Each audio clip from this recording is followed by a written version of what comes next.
Hello guys, SPR education channel में आपका स्वागत है और मैं शिषपाल सिंह। आज हम आपके सामने एक शिक्षिका हैं, प्राइमरी विद्यालय में कार्यरत हैं। आज आपसे हम उनकी संघर्ष की कहानी, उन्होंने बहुत संघर्ष किया है, बहुत ज़्यादा संघर्ष करने के बाद अपनी लाइफ को उन्होंने जो है उज्जवल बनाया है, अपने भविष्य को उज्जवल बनाया है और अपनी लाइफ को सह सम्मान सह हर्ष के साथ एंजॉय कर रही हैं।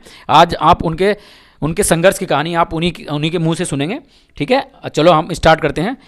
तो ये श्रीमती रूपा कुमारी जी, आपका एसपीआर एजुकेशन चैनल में आपका स्वागत है जी। Thank you. ओके। और आपने अपने भविष्य को उज्जवल बनाया और अपार सफलता आपने हासिल की, इसके लिए हम आपको बधाई देते हैं। जी थैंक यू। ओके, धन्यवाद मैम। अब आपसे एक छोटा सा प्रश्न हमारा ये है कि आप सबसे पहले अपना एक सूक्ष्म यानी कि छोटा सा परिचय दीजिए प्लीज़। जी, मेरा नाम रूपा है और मैं बिजनौर से बिलोंग करती हूँ। मैं इस समय बिजनौर के प्राइमरी स्कूल में सहायक अध्यापक पद पर कार्यरत हूँ और मैं एजुकेशन में मैंने हाई स्कूल किया है, इंटर किया और बीए बीएड किया। एमए मैंने इंग्लिश से किया है और टेट पास करने के बाद मेरी प्राइमरी विद्यालय में सरकारी नौकरी लगी है और इस समय मैं सहायक अध्यापक पद पर कार्यरत हूँ। Okay ma'am, thank you. आपने अपना एजुकेशन बताया और आपने बहुत संघर्ष किया और फिर इस टाइम आप प्राइमरी विद्यालय में पोस्टेड हैं, इसके लिए आपको बहुत बहुत धन्यवाद। अब आपसे मैं ये प्रश्न पूछना चाहूँगा कि ये जॉब जो आपको मिली है, कितने प्रयासों में आपने ये जॉब हासिल की? जी, ये जॉब मैंने अपने तीसरे प्रयास में हासिल की है। इससे पहले मैंने टीजीटी की तैयारी की और एक बार मैंने प्रवक्ता की भी तैयारी की, लेकिन उनमें मुझे सफलता नहीं मिल पाई। तब मैंने टेट की तैयारी की, बीएड करने के बाद मैंने टेट की तैयारी की और मुझे इसमें सफलता मिली और मैं इस समय अपने पद पर कार्यरत हूँ। ओके, तो आपने प्रवक्ता पद की जो तैयारी कर रहे थे आप, वो सब्जेक्ट कौन सा था उस टाइम पे आपके पास? मेरा सब्जेक्ट सर इंग्लिश था और टीजीटी के लिए भी मैंने इंग्लिश ही चूज़ किया था। Okay, thank you. अब आप थोड़ा सा नेक्स्ट प्रश्न मेरा ये बनता है कि आप अपनी रणनीति के विषय में थोड़ा बताएं बच्चों को। मेरी रणनीति थी, मैं तैयारी करती थी इंग्लिश में, मैं जाना इंटर कॉलेज में चाहती थी पर वहाँ पर मुझे सफलता नहीं मिली। फिर मैंने बीएड किया था, तो बीएड के आधार पे मैंने टेट की तैयारी की और टेट की तैयारी में सफलता हासिल कर मैं इस पद पर कार्यरत हूँ। Okay, thank you. इसके बाद आप फिर ये नेक्स्ट प्रश्न है कि आप जैसे ही आपने अपना परिणाम जाना, यानी कि आपको ज्वाइनिंग लेटर मिला, तो आपको कैसा महसूस हुआ? आपको क्या फीलिंग थी उस टाइम पर? जब ज्वाइनिंग लेटर मिला तो मुझे अपार खुशी का अनुभव हुआ कि जैसे ये जितनी पढ़ाई की थी आज ये सफल हो गई और मैं अपनी मंजिल तक पहुंच गई।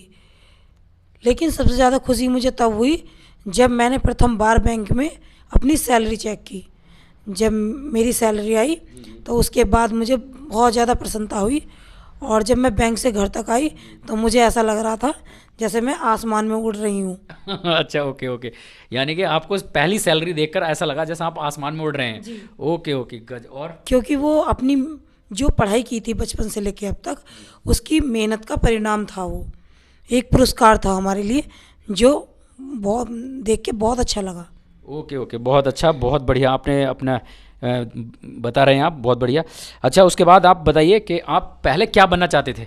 इस टीचर से पहले आप कुछ बनना चाहते थे? जी हाँ, इससे पहले मैं डॉक्टर बनना चाहती थी पर मेरे घर की परिस्थितियाँ ऐसी नहीं थी कि मैं डॉक्टर बन पाती, इसीलिए फिर मैं टीचिंग लाइन चूज़ की और फिर मैं टीचर बन गई। Okay, thank you. नेक्स्ट प्रश्न है, आपका जो आपकी सफलता ये मिली है, इसका मूल मंत्र क्या था? मूल मंत्र यानी कि आपने कोई ऐसा मंत्र या जो भी आपके प्रयास थे, क्या था वो? मेरा मूल मंत्र था कि कभी भी कोशिश को रोकना नहीं चाहिए, आप लगातार प्रयास करिए और कभी भी रुकना मत। ना रुकने वाला कभी भी अपनी मंजिल को छोड़ नहीं पाता और हर हाल में अपनी मंजिल प्राप्त कर लेता है। Okay okay, thank you thank you. अच्छा, नेक्स्ट प्रश्न है कि आप अपनी जॉब से पहले आप किससे प्रेरित थे? आपको जो प्रेरणा मिली है, यानी कि कहीं ना कहीं हर व्यक्ति किसी ना किसी से प्रेरित होता है और प्रेरित होने के बाद वो अपने लक्ष्य की ओर आगे बढ़ते चले जाते हैं, तो आपको किससे प्रेरणा मिली?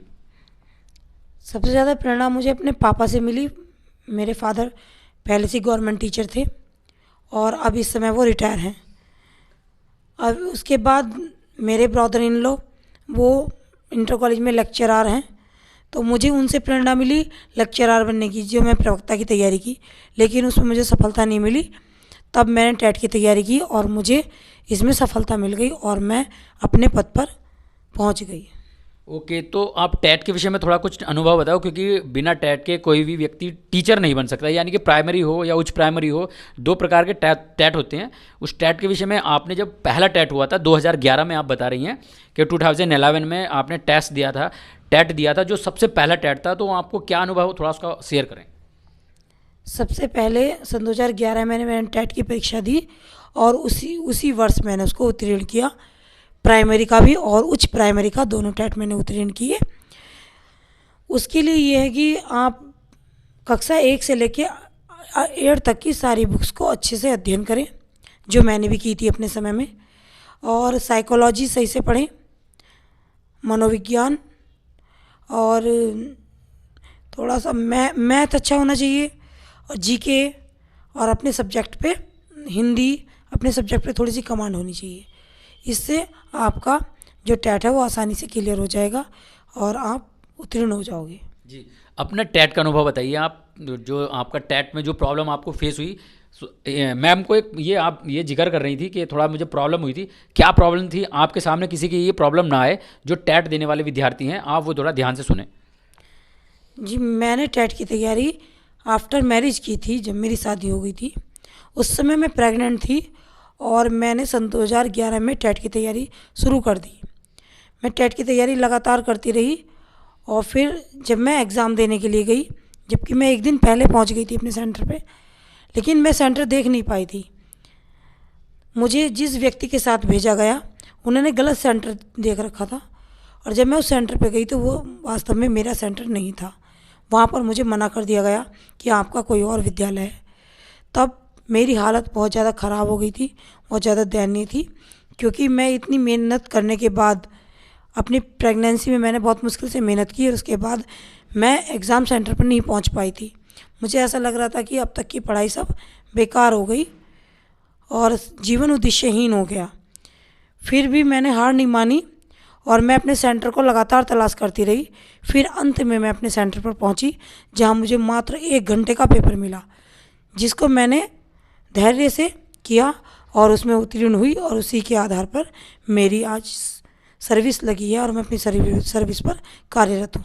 Okay okay, thank you ma'am. बहुत संघर्ष करने के बाद आपको आपका सेंटर मिला था, यानी कि अगर उस दिन आपका सेंटर आपको ना मिलता तो शायद आप आज जॉब में ना होती, ये आपका बैड लक हो जाता। लेकिन कोई बात नहीं, आपने मेहनत की। ये होता है, आप किसी भी कार्य के लिए आप लगातार प्रयास करते रहते हैं तो आपको एक ना एक दिन सफलता मिल ही जाती है, और वो आपने कर दिखाया। इसके लिए आपको बहुत बहुत धन्यवाद। अब आप मुझे नेक्स्ट प्रश्न बताइए कि आपकी रुचि क्या थी। मेरी रुचि, मैं पेंटिंग करती थी और रीडिंग करना भी मेरी रुचि थी। थोड़ा सा इंग्लिश वगैरह में रीडिंग करना, साहित्य पढ़ना मुझे पसंद था। Okay okay, thank you. अच्छा, आप ये बताइए अपनी सफलता का श्रेय आप किसे देना चाहेंगे। यानी कि आप सफल हुए हैं, आज आप गवर्नमेंट सर्वेंट हैं, आप अपनी जॉब को एंजॉय कर रहे हैं, तो आप सफलता का श्रेय किसे देंगे आप।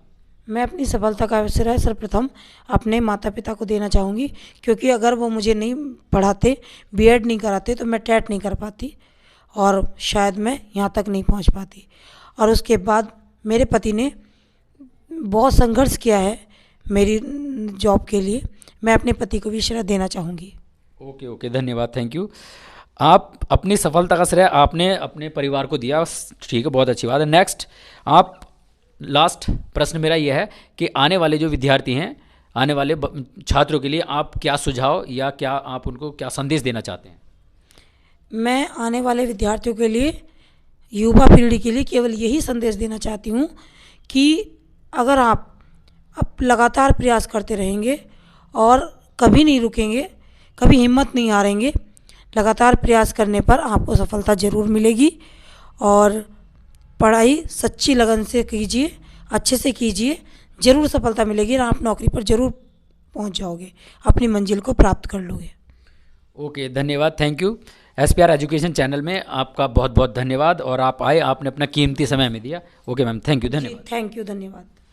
ओके गाइज, तो आप देखते रहिए एसपीआर एजुकेशन चैनल को और सब्सक्राइब कीजिए, और ऐसे ही प्रेरक प्रेरक लोगों से आपको मैं डे टू डे मिलाता रहूँगा और आप मेरे चैनल पर बने रहें। Thank you, have a nice day.